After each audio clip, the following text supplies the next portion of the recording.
अज्ञानतिमिरान्धस्य ज्ञानाञ्जनशलाकया चक्षुरुन्मीलितं येन तस्मै श्रीगुरवे नमः. The respected panelists, presenters, and participants, I, Dr. Vinay Pawar, on behalf of JIM, welcome you all for the 16th online journal club. Dr. Priyanka Chaudhary, second year MD resident in pharmacology, Government Medical College, Bhavnagar, Gujarat State, is going to present one JIM article on experimental study today. Title of the paper to be presented is Effect of Ethanolic Extract of Rosa centifolia against doxorubicin-induced nephrotoxicity in albino rats. We are fortunate to have respected Dr. Ajay Namdev sir, Head, Department of Pharmacognosy, Pune College of Pharmacy, Pune, as an expert panelist for this journal club. We welcome you, sir, for this session. We welcome Dr. Ashok Vaidya sir and other panelists too. We have tried to incorporate new thing over here today. Dr. Maitri, assistant professor, is going to speak upon Ayurvedic aspects of Rosa centifolia, that is Taruni, along with Dr. Priyanka. Thus, we'll be having actual interdisciplinary approach in today's presentation. So with this introduction, I would request Dr. Priyanka to begin with her presentation. Over to you, Dr. Priyanka. Thank you, sir. First of all, Namaste, everyone. I'm very grateful for this opportunity to the JIM Club. First of all, today we are going to present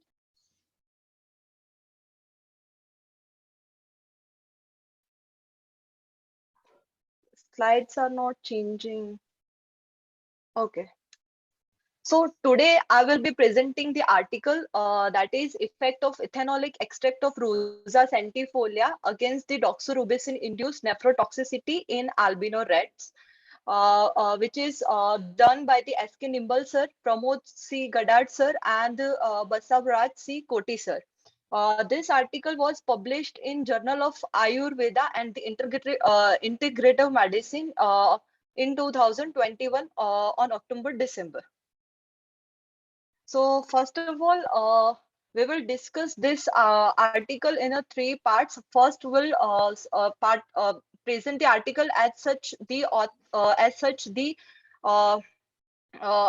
it is. In the second part, we'll critically analyze the paper, and the third part will give some comments on that. Okay, so summary of the paper. As we know that the doxorubicin, which is an anthracycline derivative, which has very good efficacy in the breast cancer, Hodgkin, and the non-Hodgkin lymphoma, acute leukemia, lungs, thyroids, and the ovarian cancer. But the main problem with doxorubicin is its cardiotoxicity and the nephrotoxicity. So in this study, what they have done, they want to check the nephroprotective effect of the Rosa centifolia. So for that, they have produced the nephrotoxicity through by giving the doxorubicin in a dose of 2.5 milligram per kg body weight intraperitoneally on alternate day in a 6 equal injections for the 2 weeks to achieve the cumulative concentration of 15 milligram per kg.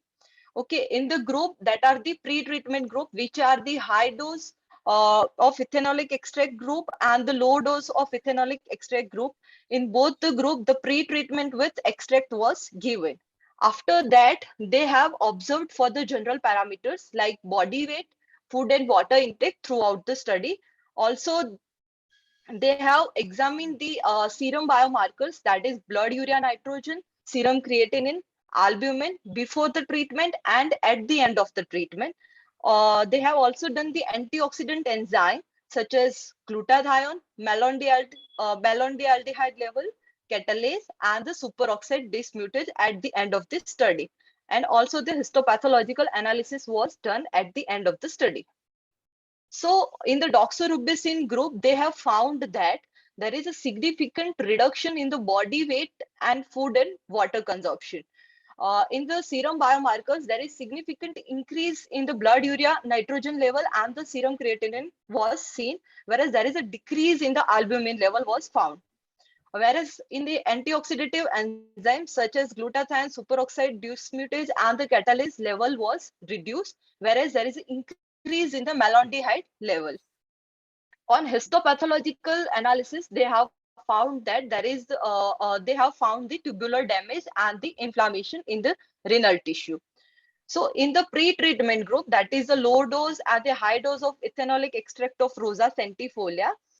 In this, both the group, they have found found that there is a significant increase in a body weight and in a food and water consumption. Also, there is a reduction in the blood urea nitrogen level and the serum creatinine. Also, there is the albumin level was increased, but only in the high dose group.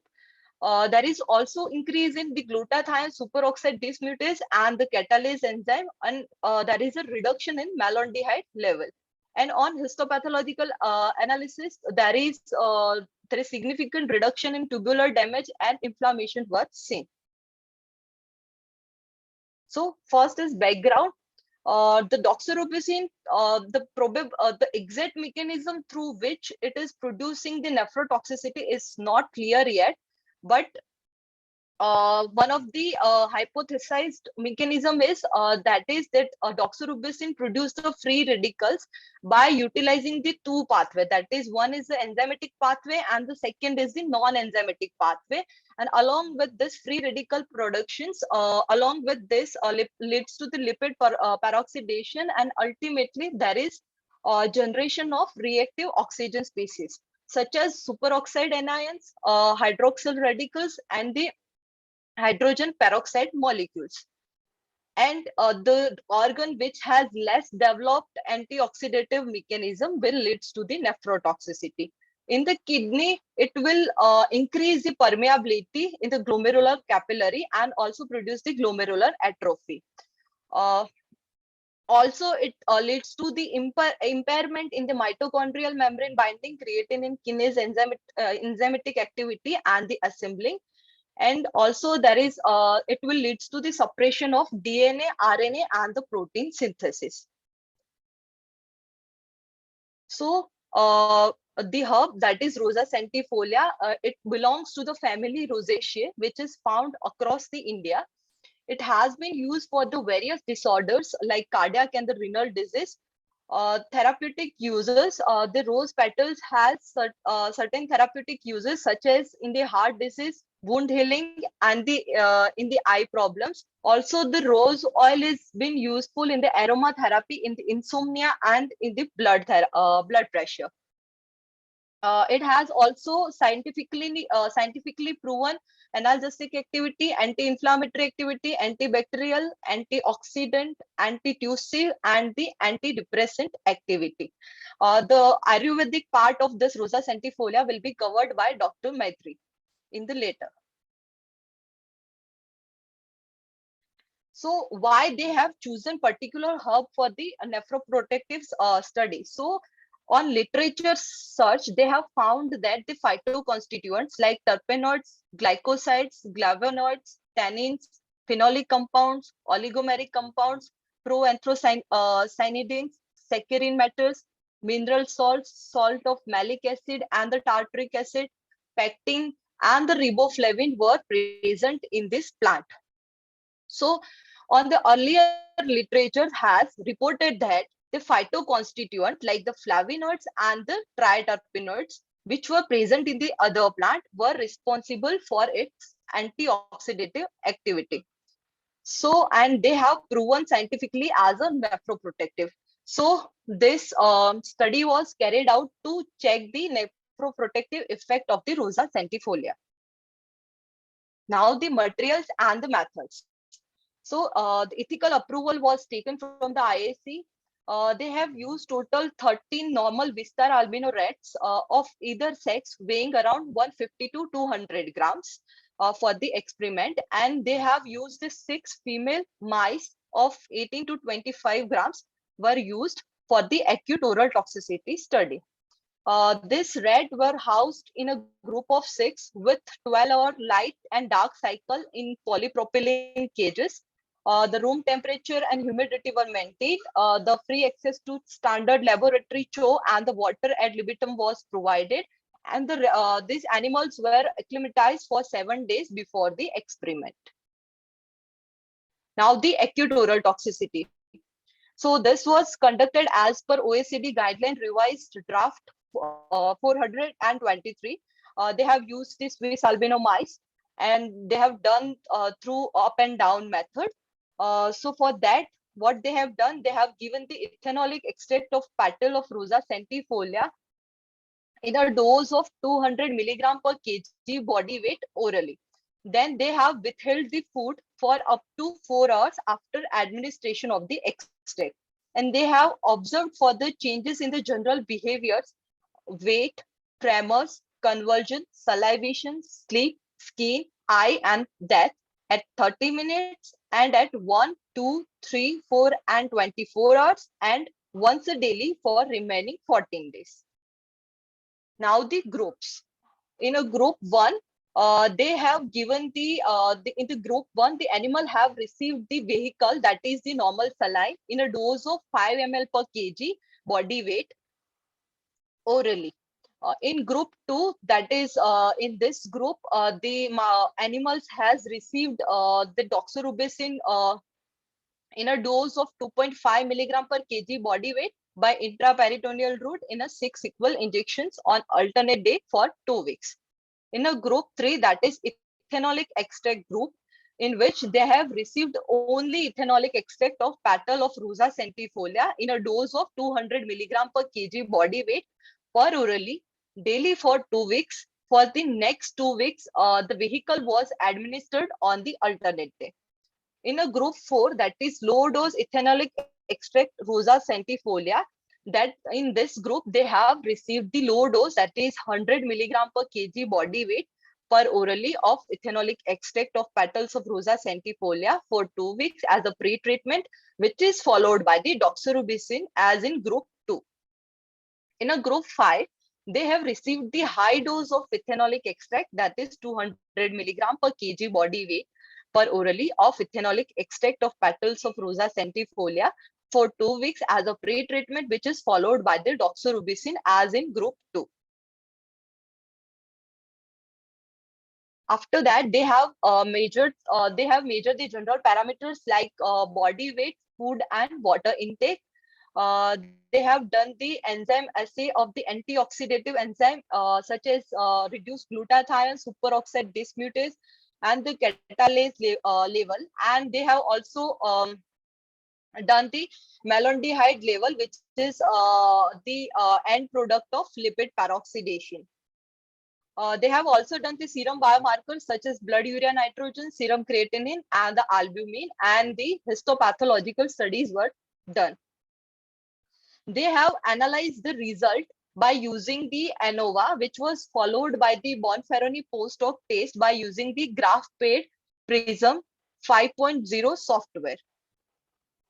Now the results. So on the phytochemical analysis, they have found that there is a presence of carbohydrate, steroid, terpenoids, glycosides, saponins, flavonoids, alkaloids, tannins, and the phenolic compounds were present in this plant. On acute oral toxicity, they have found that the lethal dose is more than 2000 milligram per kg body weight. So for this study, they have chosen the 1/10 and the 1/20th of the 2000 milligram per kg body weight dose. On general observation, they have found that there is a scurfy fur and red exudate were seen around the eyes. Soft watery feces were there, and necrosis were present around the site of injections. And these features were exacerbated during the last days, which was less severe in the pre-treated extract group. Now the food and water consumption.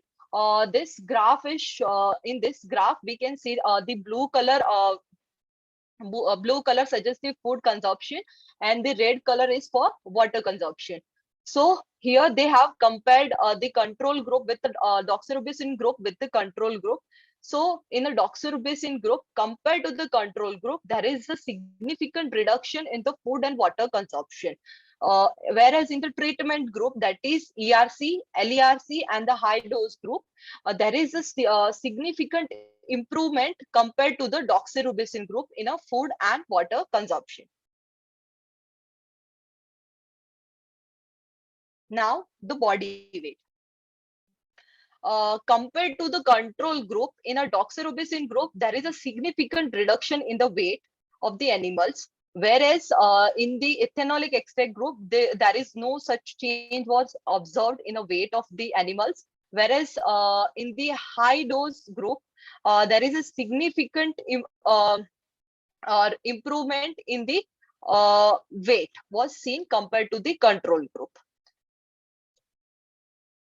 Now, in the serum markers, compared to the control group, there is a significant increase in the blood urea nitrogen and serum creatinine level is seen in the doxorubicin group, and also there is a reduction, reduce the albumin level compared to the control group in a doxorubicin group. Whereas compared to the doxorubicin group, there is a significant reduction in the LERC and the HERC group in a blood urea nitrogen and the serum creatinine level was found. Also, there is a significant improvement in the albumin level was seen in only high dose of a group. In the antioxidative enzyme, malondihyde level was significantly increased in the doxorubicin group compared to the control group, whereas the enzymes such as glutathione, superoxide dismutase, and catalase level were significantly reduced compared to control group in a doxorubicin group. Whereas there is a significant reduction in malondihyde level was seen in the low dose as well as high dose group, and also there is the increase in the glutathione level, superoxide dismutase level, and the catalase level in the both the group, that is low dose and the high dose group. On the histopathological studies, in the doxorubicin group, they have found that there is in a renal tissue, there is tubular damage and the moderate inflammation were found. Whereas in the normal group, there is normal morphological appearance were there. And in the pre-treated groups, that is the low dose ethanolic extract group and the high dose ethanolic extract group, there is a minimal tubular damage and less inflammation was seen compared to the doxorubicin group. Now, before going further, let's discuss antioxidative enzyme. What this do, the antioxidative enzymes such as superoxide dismutase, catalase, and the glutathione peroxidase, which will help the organ to degrade the free radicals and protect it from the oxidative stress. So here you can see that superoxide anion free radicals will be the dismutation was done by the superoxide dismutase into the hydrogen peroxide and the O2, and this hydrogen peroxide with the help of catalase and the glutathione peroxidase will converted into the H2O and the O2. So low level of this antioxidative enzyme will suggest the oxidative stress, whereas the malondihyde, which is malondialdehyde, which is an end product of polyunsaturated fatty acid peroxidation, and increase in the production of malondihyde will leads to increase in the free radical formation, and so it is one of the biomarker for the oxidative stress, and its high level suggests the oxidative stress. So here in a body weight and food and water consumption, there is a significant reduction, around 50% reduction was found in the doxorubicin group. This is because of the adverse effect, that is anorexia, produced by the doxorubicin. Whereas in the ethanolic extract, there is a significant improvement in the body weight and food and water intake was seen, and this is this indicate that there is a reduction of adverse event of doxorubicin by Rosa centifolia plants. Next is the blood urea nitrogen and the serum creatinine level, which are the most sensitive sign for the nephrotoxicity. So in the doxorubicin group, the level of blood urea nitrogen and serum creatinine was increased compared to that in ethanolic extract group. Their level was restored, and this might be due to its antioxidant property. Now the albumin level in the doxorubicin treated group, the plasma albumin concentration was decreased compared to that in the ethanolic extract group. The albumin level was significantly increased in a high dose group only. In the antioxidative enzymes such as superoxide dismutase, catalase, and the glutathione enzyme, the level of this enzyme were reduced in the doxorubicin group, whereas in the ethanolic extract group that there was significant increase were found, and this indicate that the nephroprotective property might be due to its degradation of the free radicals. Now the malondihyde aldehyde level, that is which was increased in the doxorubicin group, whereas in the ethanolic extract group there is a significant reduction was found, and the reduced lipid this will suggest there is reduction in the lipid peroxidation, as well as there is a reduced free radical generation and also the oxidative stress, and this might be responsible for its nephroprotective activity of this herb. On the histopathological studies, they have found that the doxorubicin group in the doxorubicin treated group showed that there is a tubular damage, inflammation, and the degenerative changes in the renal tubule and the glomeruli, whereas in the ethanolic extract, these changes were ameliorated which was done by the doxorubicin. Now the critical analysis, which was done by the ARRIVE 2.0, which is an animal research reporting of in vivo experiment guideline, which intend to improve the reporting to any study involving the live animals from mammals to fish, as well as invertebrates in any area of the bioscience. Transparently reporting the purpose of the research and the level of rigor used in the design, execution, and the analysis of the study enables the readers to decide how to use the research. Okay, this ARRIVE guideline has two sets. One is essential set and the second is recommended set.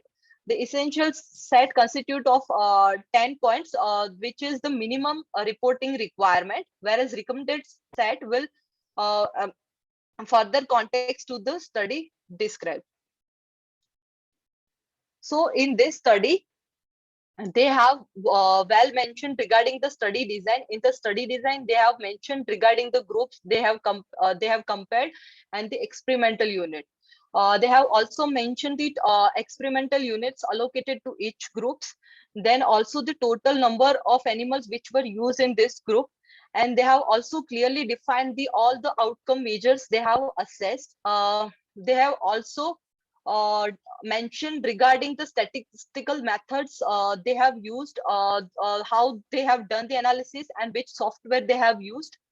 In the result portion, they have said regarding they have mentioned regarding the descriptive statistic for each experimental group, and they have also mentioned regarding the objective ethical statement, housing and husbandries, and the declaration of interest. These all things were mentioned in this articles. So in this, the points which were not mentioned in this articles, that first is the sample size. They have not mentioned how the sample size was decided. They have also not mentioned the inclusion and the exclusion criteria. The blinding and the randomization was not done in this study. In the details of experimental animals, they have not mentioned regarding the age. Also, they have not mentioned regarding the pregnancy status. So when we are using a female rats, we need to provide this status of the pregnancy status in the study.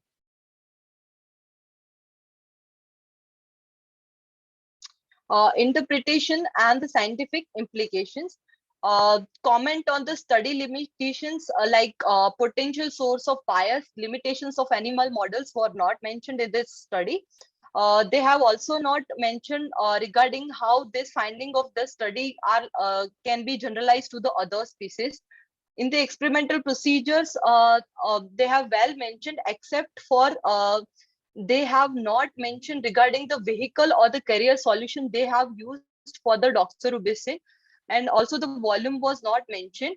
For the sacrification, they have not mentioned the dose of isoflurane they have used. Also in the abstract, they have not mentioned regarding the animals details like strain and sex. Also in the background, they have not mentioned why they have choose particular animal species to address this scientific objective. In the animal care and monitoring, they have not mentioned regarding any interventions or steps were taken to reduce the pain or suffering, was not mentioned.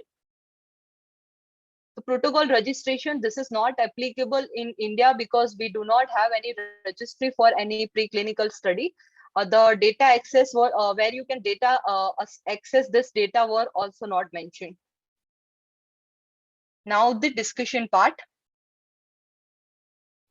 So I found one articles where they have described the probable mechanism through which the doxorubicin could leads to the nephrotoxicity. Like doxorubicin will converted into the different metabolites, and these metabolites will ultimately affect the mitochondria of the particular to the vulnerable organs such as kidney, heart, and will leads to the generation of reactive oxygen species, and ultimately this will leads to the cell injury and the cell death in the kidney.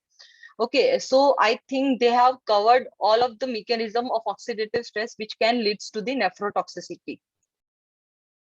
Second thing, I have also search regarding other articles in which they have regarding the doxorubicin induced nephrotoxicity.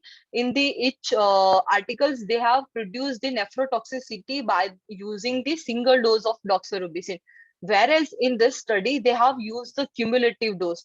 I think this is a positive point because it mimics the day-to-day clinical scenario. That's how we normally in clinical scenario will give the doxorubicin to the patient. Now the second thing is instead of group 1 and group 2, they could have named the group 1 as a vehicle control and the group 2 as a disease control or the doxorubicin group, because this will gives the overall idea to the readers regarding what treatment this particular group is receiving by just seeing the name of the group.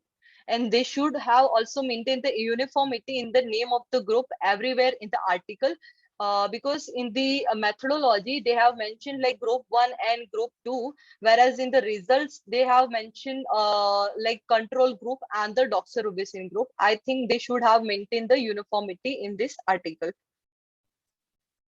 Then in the serum biomarkers, for that they have collected blood samples by the retroorbital routes. First, in the abstract, they have mentioned that they have collected the blood or they have measured these parameters before the treatment and at the end of the experiment. Whereas in the methodology, they have said that the blood samples were collected at the end of the study period. Also, this is a retroorbital route is a painful procedure.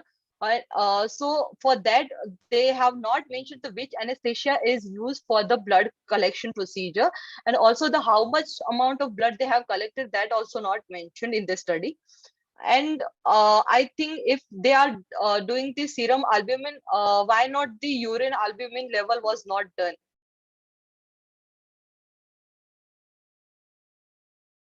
Now the rationale for the albino rats. I have found one articles in which they have said why these albino rats were preferred for the nephrotoxicity study because of its reproducibility and the popularity to study the mechanism of doxorubicin-induced organ injuries.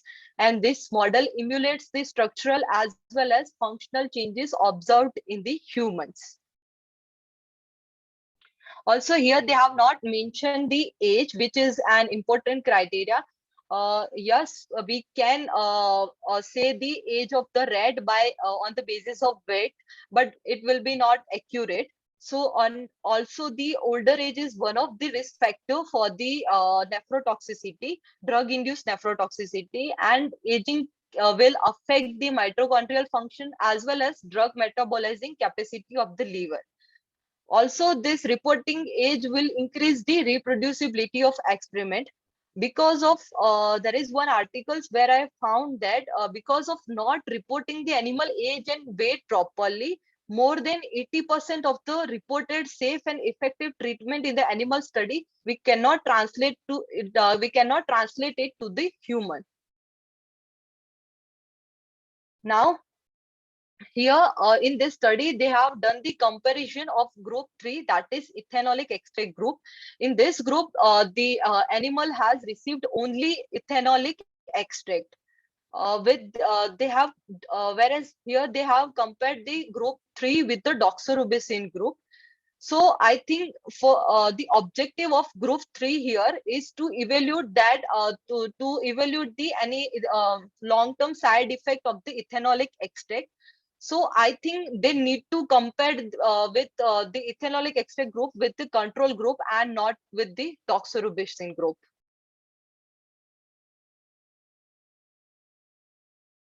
Comments, they have arrived guidelines were not followed properly. Also, randomization and the blinding were not done, which are the bias reducing measures, and the lack of practicing it can contribute to as much as 30% to 45% inflation of effect size.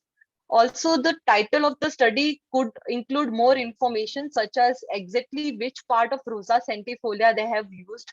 Also, they could have done more inflammatory markers such as nuclear factor kappa beta, interleukin 10, interleukin 6, TNF alpha, inducible NOS, and the NOX4 protein. Also, they have not mentioned regarding the study limitation in the article.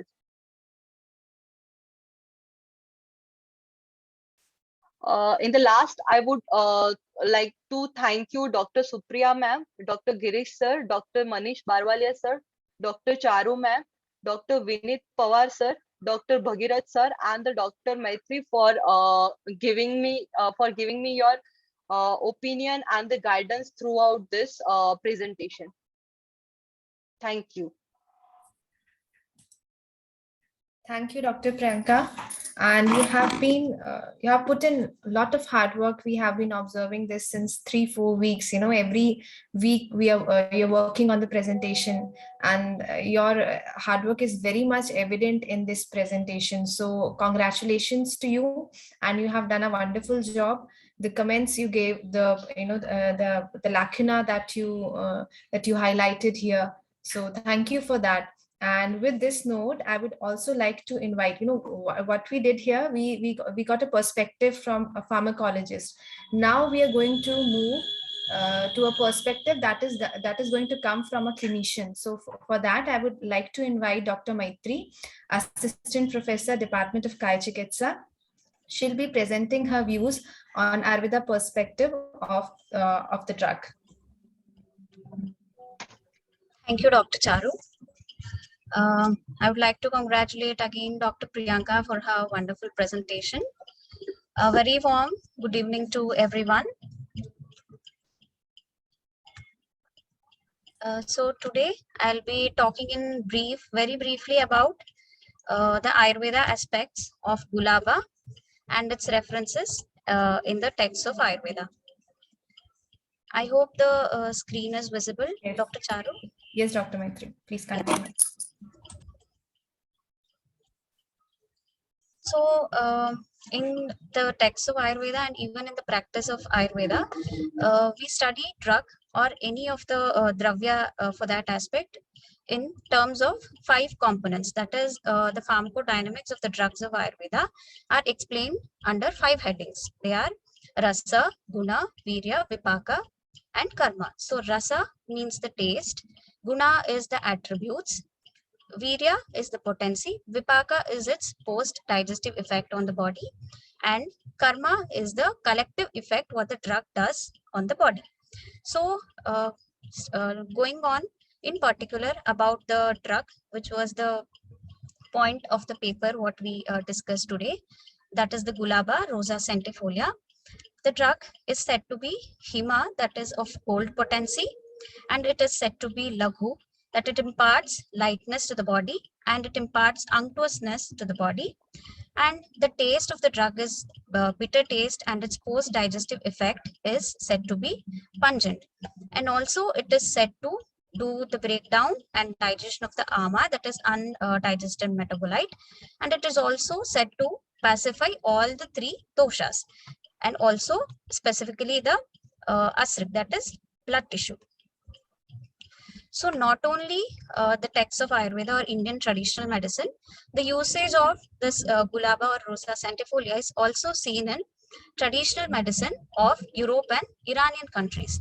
So how do they use is the rose water. It is usually used as a cardiac tonic and also as an antispasmodic agent to relieve the congestions, which are again complications or any further conditions which can happen in the case of nephrotoxicity or when there is damage to the kidney.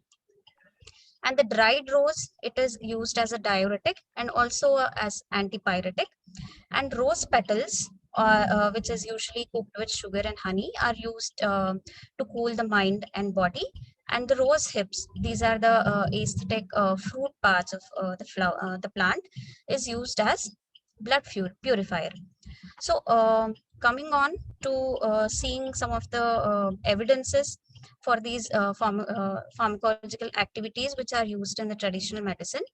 The Rosa centifolia and its alcoholic extracts are studied for its anti-inflammatory activity, where it gave a significant effect as like indomethacin to reduce the edema. And also it has been studied for its anti-hypertensive effect, again which will be helpful as hypertension is one of the presentations which is seen when the kidney and its tissue are damaged. And another species of rosa, that is Rosa damascena, and its oil is used in healthy volunteers as aromatherapy. Also the same oil is used as a relaxing and cardioprotective oil, where it had reduced the systolic blood pressure. And coming on to the indications or practical utility, where Rosa or Gulaba is practically used in Ayurveda practice, is these 7 symptomatologies I have mentioned. And again, these symptomatologies are like commonly seen or accompanied with kidney disorders. So they are Mutrala, that is the drug is said to increase the urinary outflow. And again, it is said to be a cardiac tonic, especially some of the preparations like Pishti preparations, like Mukta Pishti and Nagapashana Pishti, Akika Pishti, etc. are most commonly used as cardiac tonics, where the fine powders of these drugs like Mukta, that is the pearl, Akika, etc., they are triturated with the distilled preparation of Gulaba, that is the Gulaba Arka is used to prepare this Pishtis, which are especially cardiac tonics. And also it is used as a mood enhancer, which will be useful in conditions like when there is cognitive disabilities or neuropathies in case of kidney disorders, that is CKD. And also it is used in case of Rakta Pitta, that is bleeding disorders, especially in the Adhogata Rakta Pitta, where there may be in the case of hematuria, where the bleeding can be seen by the urethral route, especially there in those conditions. This Rosa centifolia or Gulaba is highly recommended. And another main usage is in Chardi. Chardi, as we know, that is vomiting and nausea, is a very chief complaint among patients who come to the doctors with kidney disorders, that is CKD. So again there, especially the Gulkan preparation is highly recommended. So how it is used, in what form it is used is, especially in case of Shotha, which is again a common presentation of CKDs, is the paste of fresh whole plant is used as local application.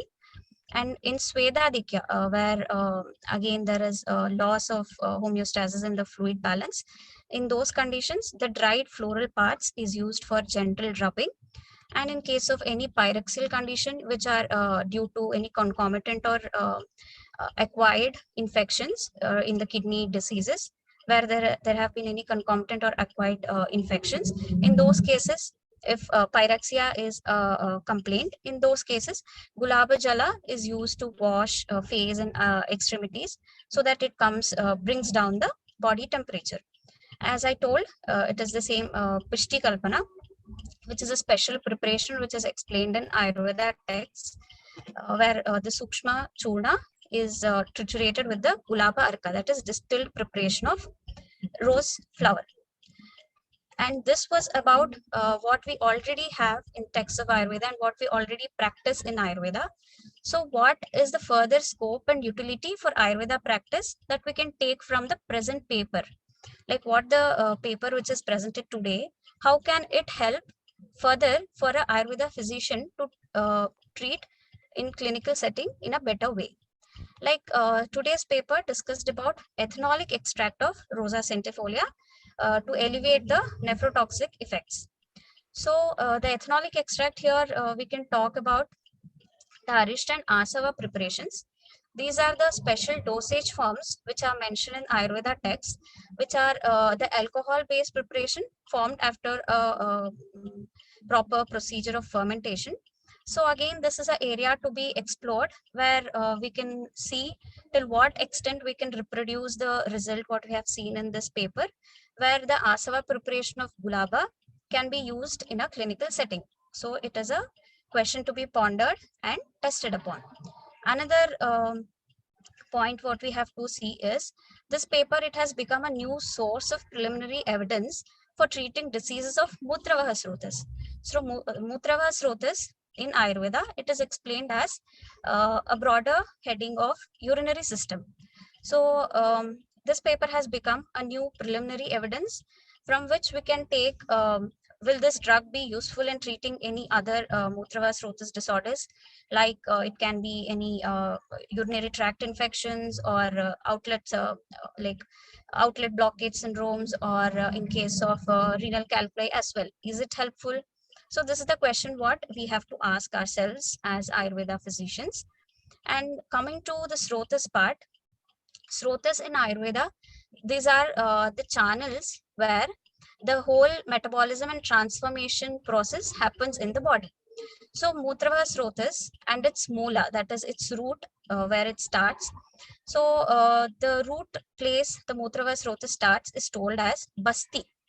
So again, a question to be asked for is, does this drug will be helpful in treating other disorders where Basti is involved, like in case of Prameha?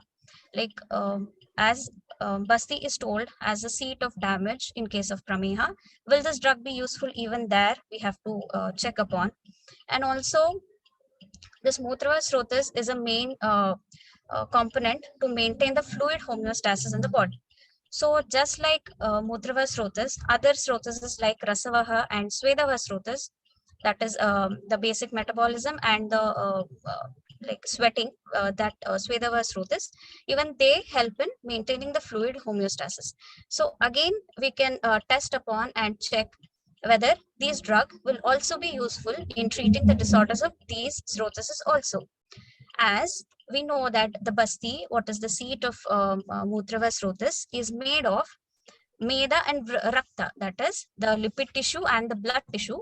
So again, we can ponder upon whether this drug can be useful in treating the disorders of Meda and Rakta, like Visarpa or Prameha again. So this is again a clinical challenge for all the physicians and the Ayurveda fraternity to test whether this drug will be useful in all these conditions. So to conclude and to brief upon the previous slides what I've talked about. So these are some of the main points what we think about while treating a patient. So when we think about the drug what we discussed today, the paper what we discussed, so we can conclude that the Rosa centifolia or the Gulaba can be helpful in treating the diseases where doshas involved will be like Kapha and Pitta. As the drug what we studied had bitter taste, had Katu Vipaka, had Laghu Guna, so we can conclude that this drug may be helpful in treating mainly Kapha and Pitta dosha pradhana diseases. And coming to the dhatus, again, it can be helpful in treating the dhatus involving rasa, rakta, and meda. And mala is the excretory products what the body produces. And here, this drug again may be helpful in treating the disorders of sveda and mutra, that is sweat and urine. And coming to the Panch Mahabhuta, this drug again can be helpful in treating the disorders where Prithvi, Jala, and Agni Tattva have been impaired in the body. And coming to the Roga Marga is the route in which the disease happens, and it helps us in decide the prognosis of the disease. So again, by looking on to the pharmacodynamics of the drug, so this drug again may be helpful in treating the Madhyama Roga Marga diseases, which involves the marmas like Basti and Hridaya. That is the urinary system and the cardiovascular systems.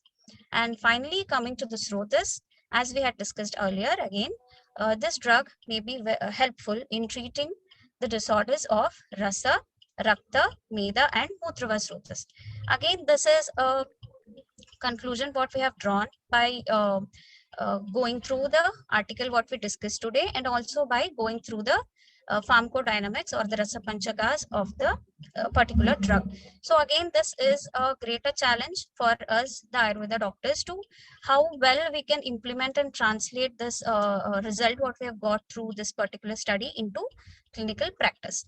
So that is what how the study can be translated into clinical practice. This was the point from my side. Thank you. Thank you so much. Thank you, Dr. Maitri.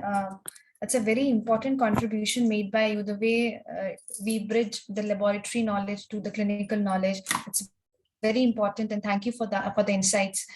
Thank you for the same. Now, I would like to invite today's expert panelist, Dr. Ajay Namdeo, sir. Namaste, sir. Namaste, madam. Is it audible? Yes, sir. Yes, sir. Okay. At the onset, I wish to extend my sincere thanks to Girish Tilu sir for inviting me, and I pay my regards to Abhayadya sir and Bhushan Patwardhan sir for always guiding us. Actually, this is a very good platform for interdisciplinary and transdisciplinary research and discussion on the topics or on various topics. Now, today's paper and journal club was effect of ethanolic extract of Rosa centifolia against doxorubicin induced nephrotoxicity in albino rats.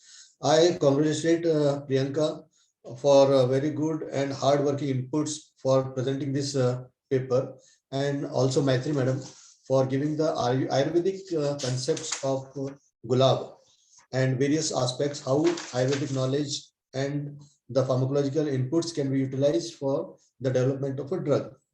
Now, as far as the topic is concerned, from my side, the first title itself, the effect of ethanolic extract. Now, in the entire paper, it is not mentioned why ethanolic extract is used, because in if we are considering Ayurvedic drugs, then in that case, the aqueous extract is used. And if they are using ethanolic extract, then it is not mentioned ethanol of what concentration, whether it is 70% ethanol, hydroalcoholic ethanol, 95% ethanol, or what alcohol is used. So that part is missing. Now, also in the abstract, they have mentioned that the plants are reported to have terpenoids, glycosides, flavonoids, tannins, phenolic compounds, and proanthocyanidins, pectins, and riboflavin.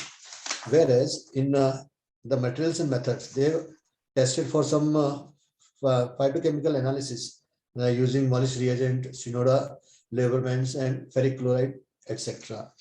But in the results, this is very important and very conflicting also.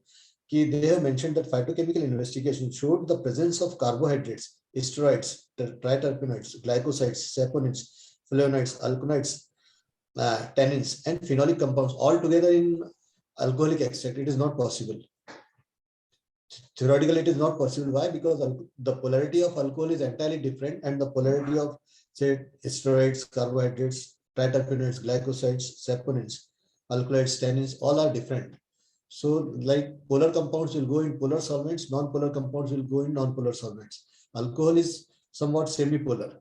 So, it is very difficult to justify here just on the basis of this one paragraph, this contains alkaloid, tannins, saponins, phenolic compounds. So it is a big question mark. And if I don't know if some participants from author group is there, so they can clarify. But these are my observations.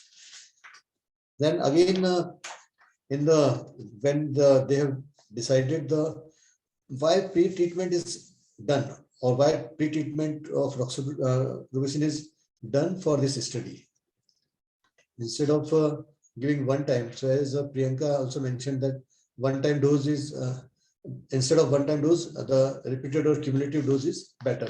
So that is one part.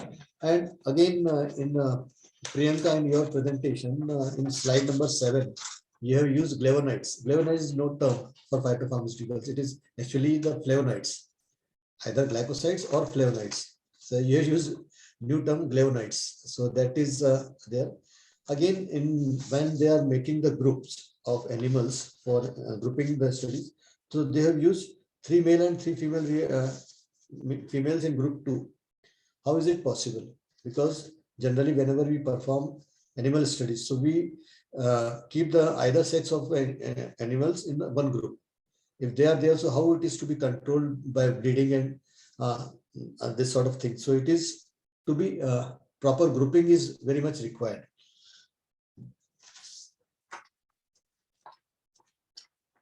Otherwise, the paper is good. The only thing is that the justification, what is mentioned at the last also, or at the conclusion also, it is showing very good effect.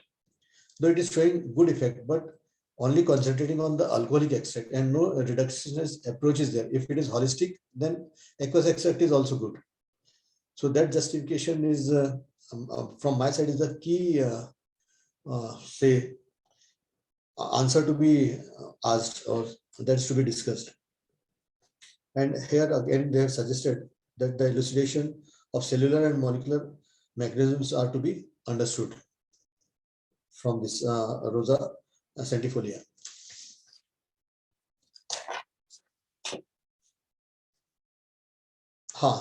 In one more observation. This is related to the histopathology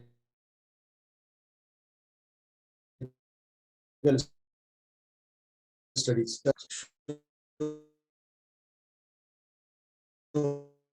In the generation are there, so it is very difficult just placing the photographs, and it is difficult to understand whether the effect is because of the drug or it is the other way around. So that is to be desired. So this is from my side. Some expert opinions are also there. So we want to hear from Vaidya sir and Supriya madam also. Thank you so much, sir. Thank you. With this note, we would like to continue this discussion. So there are many doubts when it comes to the mechanism of such drugs, and when we are talking about the oxidative stress. So we also need your comments on the same. Actually, again, oxidative stress is there, but whether this oxidative stress is because of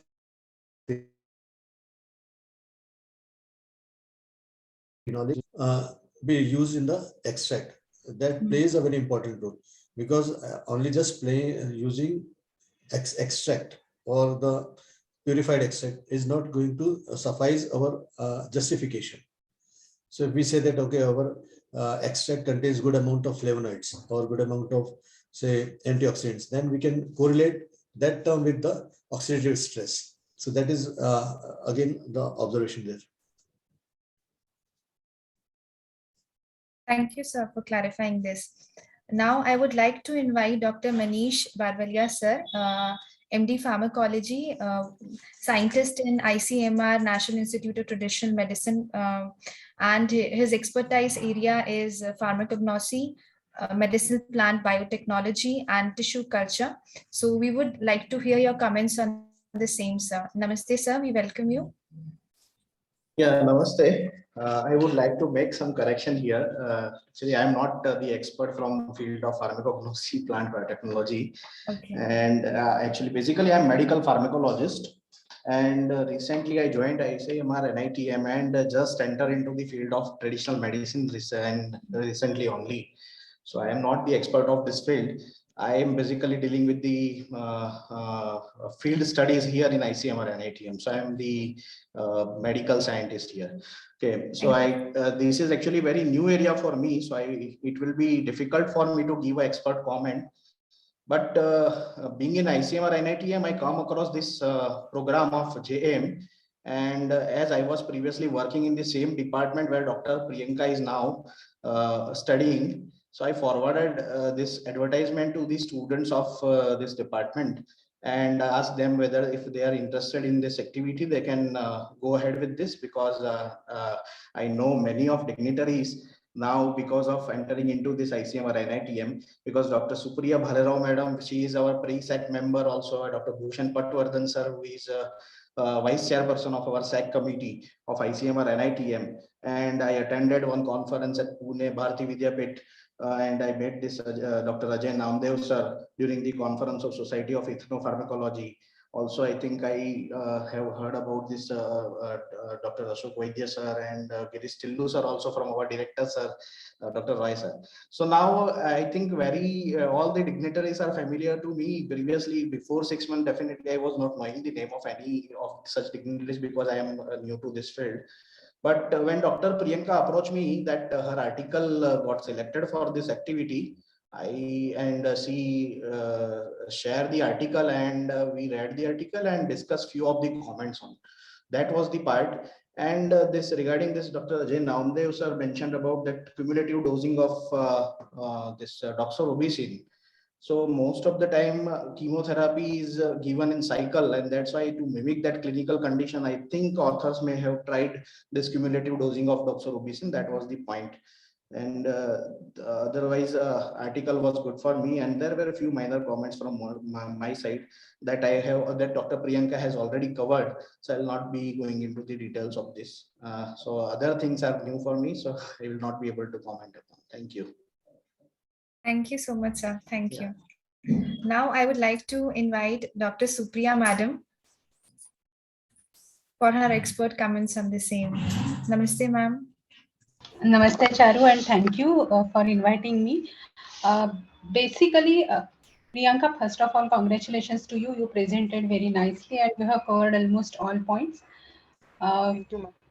I have two suggestions, comments, or there are many people who are not from Ayurveda field. Namdev sir is here, Dr. Manish Barwalia is here, and I would like to hear about this from Vaidya sir also.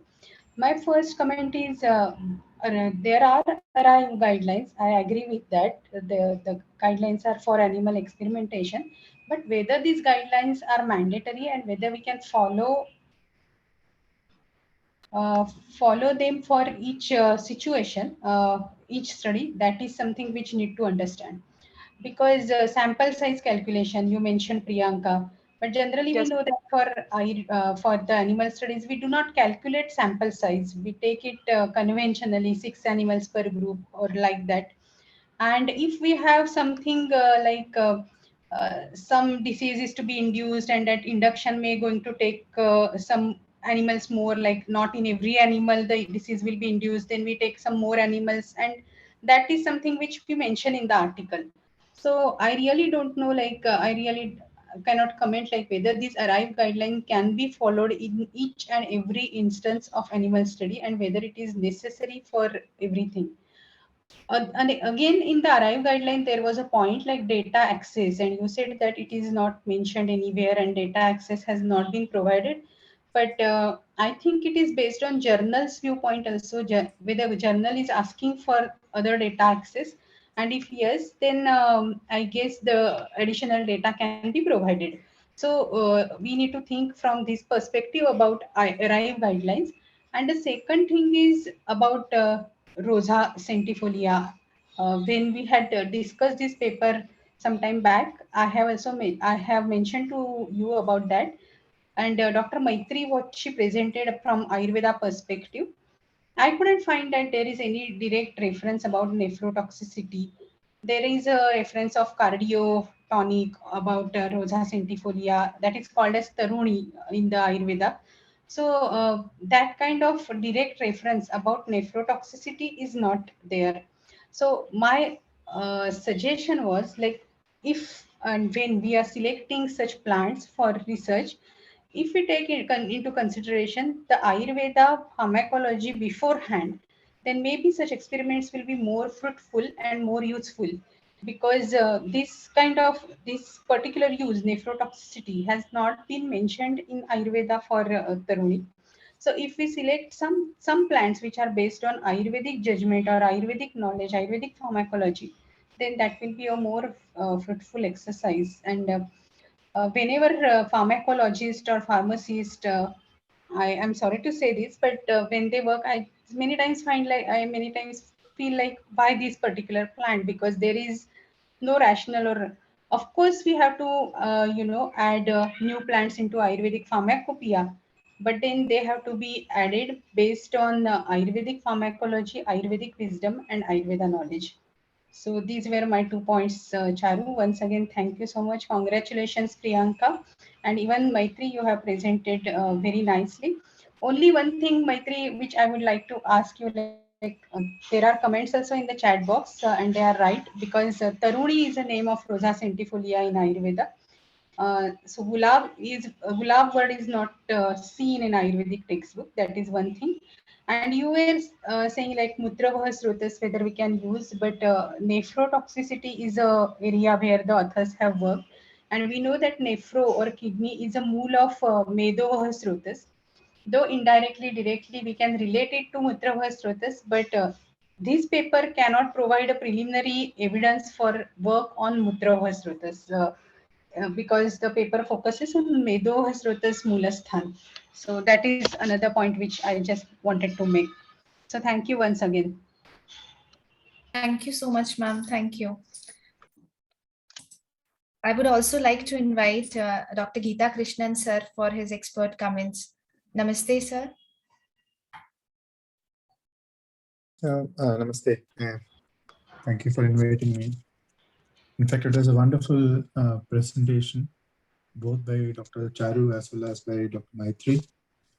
I really appreciated the way in which Dr. Charu has gone very deeply into each of the aspects. I think this is an excellent experience for many of the new people who might be planning animal studies, because I think this kind of in-depth assessment of a presentation has been very good, and could be utilized, or rather a transcript of the presentation which was done by Charu could be actually posted somewhere where future people who are planning for animal studies could actually have a reference to, like based on these two documents. So this document on the publication reel, which has happened in JAME, as well as presentation from Charu, could actually be a very basic, useful tool for many people to, while they're planning their presentation. Second is, I would actually have, I would also like to know, this is a very interesting finding, that a drug from an Ayurvedic perspective is kadu, tikta, laghu, as well as unctuous, unctuous is something which is usually used for the benefit of or the property of a drug which is similar to that of a ghee, so. These are slightly opposite. What's it called? Properties, which, so probably this drug has a prabhava, or actually I would like to know from where Dr. Maitri had taken that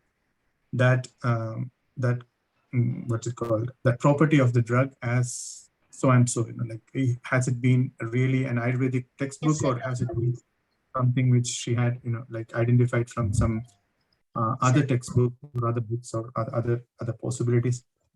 Third, I would actually look at if you're planning a clinical trial and you are looking at a clinical condition, or rather, sorry, if you're planning an animal study and you are looking at a clinical condition as the basis for the animal study. What is a clinical condition? The clinical condition is a cancer where a particular drug is given, and that is given for a particular kind of an activity in the body. the drug acts by working at the mitochondrial level by dissolving the mitochondria or preventing it from like actually replicating and creating DNA damage, and subsequently it also causes damage in other tissues. So if you are going to do a study, probably the next level of the study would be to look at specific cancer cases. You can actually identify animals which has more propensity to this kind of a cancer or a specific cancer, and simultaneously apply the drug and find out whether it is causing a kind of an hindrance in the original activity or the original benefit, intended benefit of the drug. That is where you will have a clinical use of this drug, where you will be able to simultaneously, concomitantly give this medicine to a patient who is undergoing chemotherapy, and finding out that the drug, the effectiveness of the chemotherapeutic agent is still retained. At the same time, the side effects are reduced. That is where the next stage of the study should be, and that's, I hope that one of you will do it, and it will be a great contribution to the clinical practice of oncology. And I hope that we will soon read something in JAME in that particular direction. Thank you so much. Thank you so much, sir. And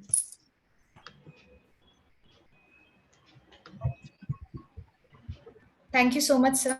Now we will be taking up a few questions from the audience.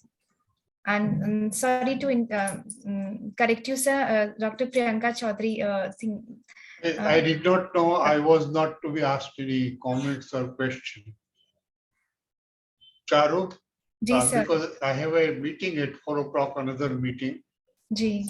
So please excuse me, you did not ask me any question and straight went to, so at my level now, I did not even participate in James.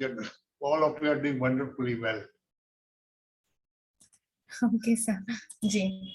So what is the time limit is over? No, sir. No, sir. No, sir. We have planned actually that you will conclude everything.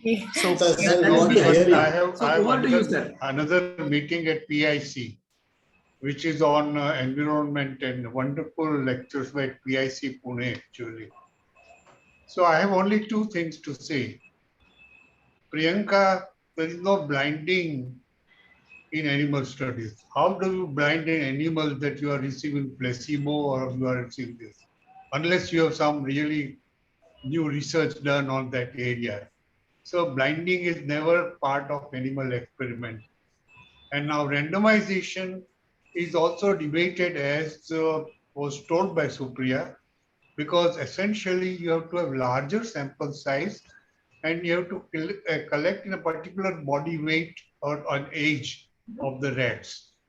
But your point of Sprague Woodolly or other strains is very valid. And you made a wonderful critical analysis. And what Ajay said is so vital, because whenever we do any studies, we do analysis of what we are studying very well first. Standardized formulation is equally important. And what actually gas chromatographic studies show is almost phenyl ethanol is almost 43%. And so only volatiles are there, and volatiles to study is never easy, because when they made the extract and by the time you are injecting or studying it, what has happened to your volatiles you never know. So these are very critical points that every time standardized formulation should be used. Second thing, Maitri made a wonderful presentation, and I think Geeta Krishnan also made a comment on some aspects which are very important as anti-cancer activity.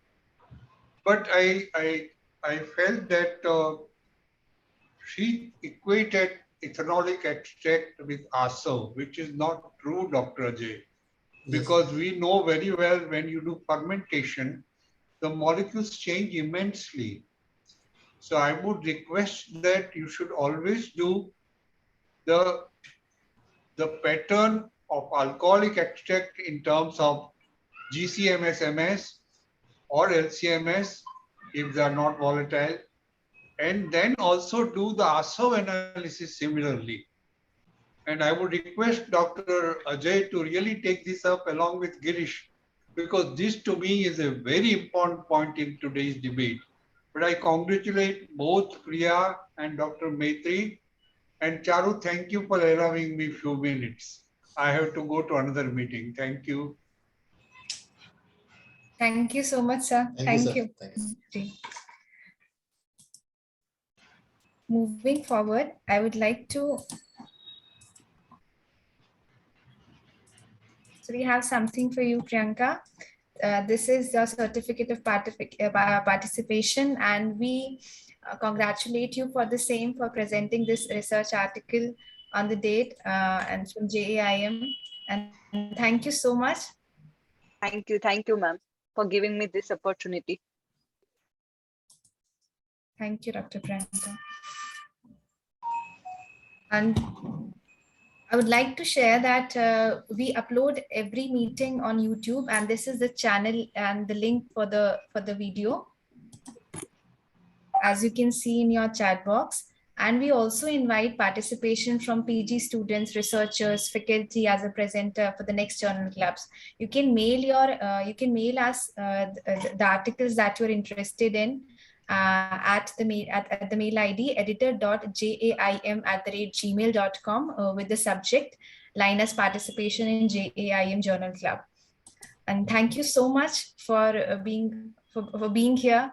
And it was a wonderful session. We could hear the comments from all the experts, both the views, pharmacologists and clinician views, and all the shortcomings, all the lacuna that Dr. Priyanka pointed out in the research. And this is basically a roadmap to all the researchers that are going to work in this area. So thank you everyone for being here.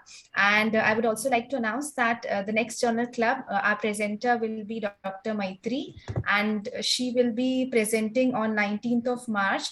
And the topic of her research is safety and efficacy of an herbal formulation in patients with renal calculi. So looking forward to the same. And with this note, I would like to thank all of you again. And if there are any other comments that we can take, any comments, any queries.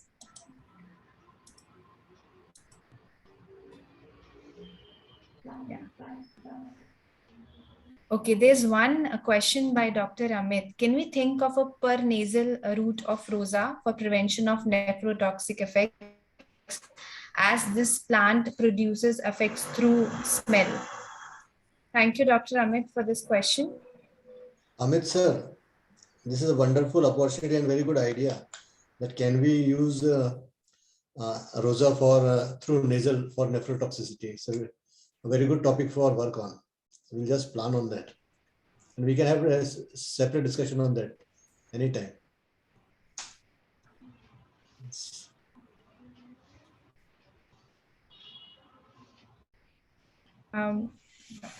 Girish sir, Supriya ma'am, would you like to comment on this question?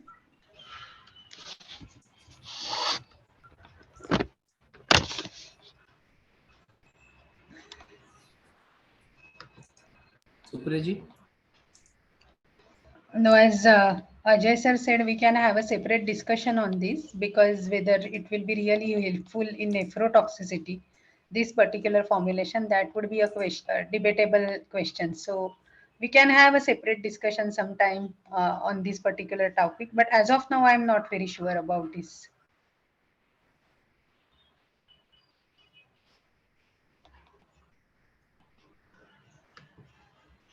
Thank you, Supriya ji. I also think the same. Over to you, Dr. Charu.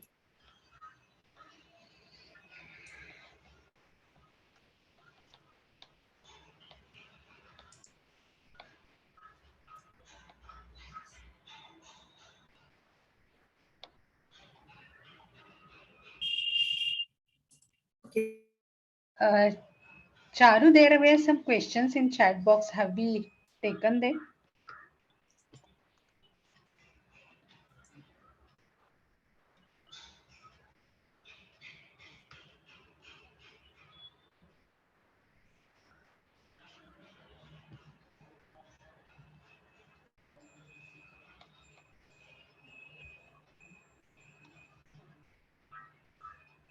I think there is some connectivity issue with Charu. There are some questions in chat box. Dr. Tushar Bhuvad is asking, what could be the rationale for selecting Rosa? Author has given reference from planetayurveda.com.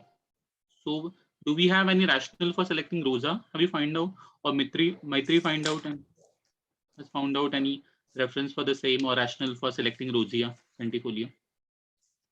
Sir, as such, there was, as Dr. Supriya ma'am was also rightly telling, No. there is no such direct reference in Ayurveda text that this Gulaba or Taruni is directly indicated for treating Medavaha or Mutrava Srota Vikara.